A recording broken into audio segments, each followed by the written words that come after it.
най-кратко и най-съдържателно определение е раздялата на родителите, да не означава раздяла на детето с който и да е от родителите. Защото в момента това е факт. В момента, когато родителите се разделят или разредят, това задължително, така казва закона, съдията е длъжен да прецени кой е по-добрия, при него да оставя да живее детето, а другия родител се превръща в неделен брат, който е неделна майка. Хората, които са доволни от това, което практикуват, ще продължат да го практикуват.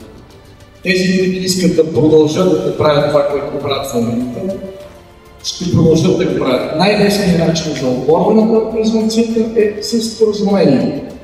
Презумпциите въобще се създават от закона, когато има житейски ситуации, които не е нужно да се доказват.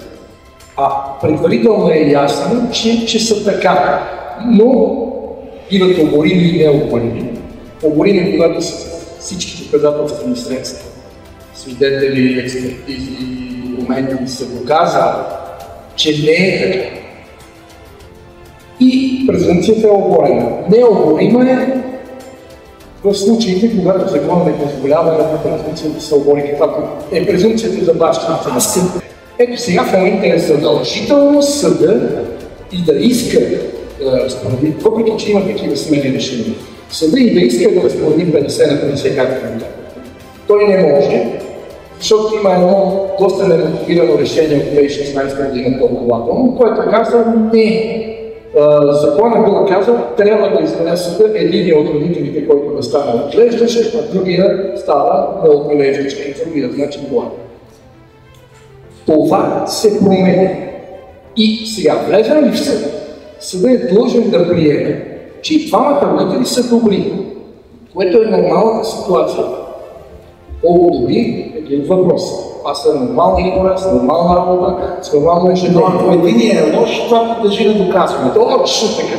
Ако един е лош, ако е насилник, ако е алкохолик, ако е наркоман, ако е престъпник, ако не винаги са такива лоши.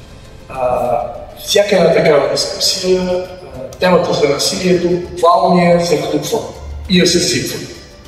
Ние забравяме, че мнозинството родители, огромното мнозинство, са съвсем нормални хора.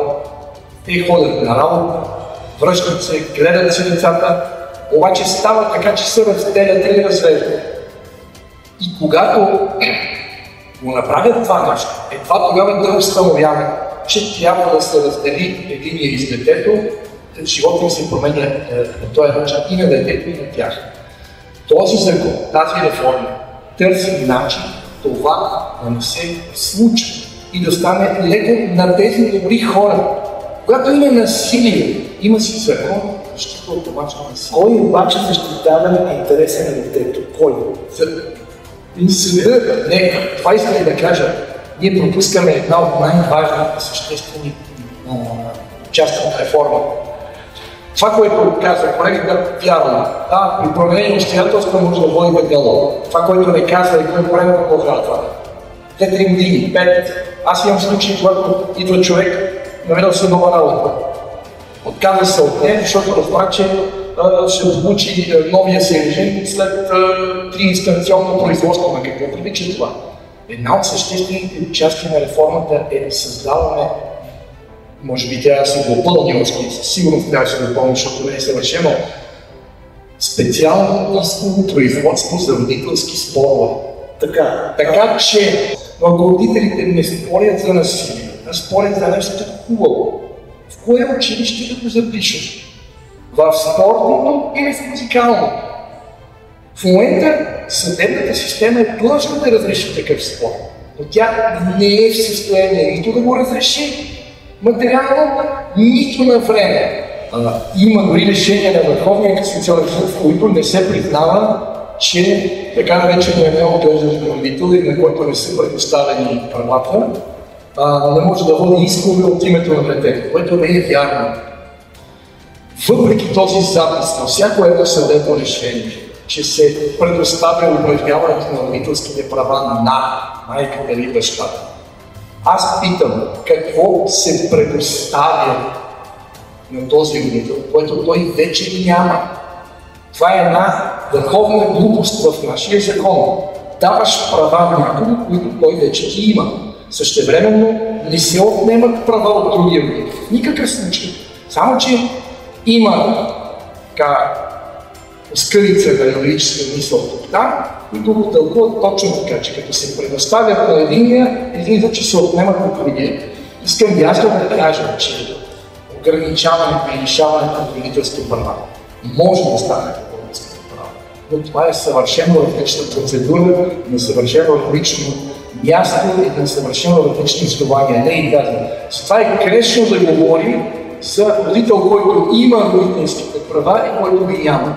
Дори и този запис възлага упражняването на родителските права на единия от тях, и двамата продължават да са популярни на тези права в пълна степен. Никога не се съмнявайте в това и го изисквайте и от адвокатите си, от съдиите, от социални служители, от всички. Не давайте да някой да си мисли, че правата ви са отнети, след като не са и Конституцията ви ги гарантира.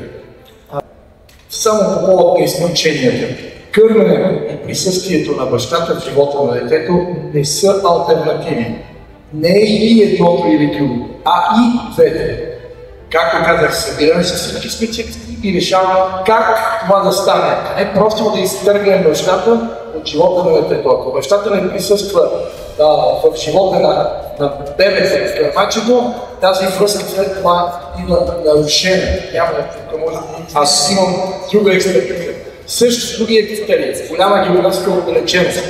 Сега, ако искам да отида във Варна, например, в Бургас, където летишла майката на децата ми, ще получа пак това уикенда и малко ваканция. Ако имаме тази презумпция, ще отида да живея там и ще получа достатъчно дълго време. Трябва да има такъв минимум, защото ако няма, съдиите ще го нарушават много брутално. Съдиите пак ще имат властта да оборват презумпцията и аз съм сигурен, че те точно това ще правят дълги години след като се приеме презумпцията. Тя е необходима, за да имат децата достъп и до двамата си родители.